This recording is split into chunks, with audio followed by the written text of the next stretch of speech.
18th birthday! Be, sorry talaga, hindi talaga ako nakapunta sa debut mo ngayon, sa celebration. Kasi, tanong mo naman, nasa PUP pa ako, di ba? Pero tulad nga ng pangako ko sa'yo, di ba? Alam mo naman yon.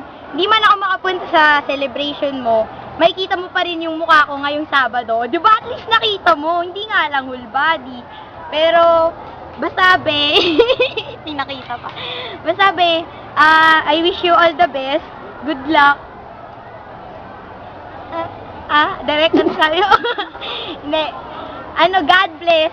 Amen. Debe, dami na natin pinagsamahan through thick and thin. Basta, kahit naman wala ako dyan, hindi mo nararamdaman yung presensya ko, di ba? Pero tandaan mo, lagi akong nasa tabi mo, be. Sweet. I love you, be. Mama. Chup, chup. Happy 18th birthday.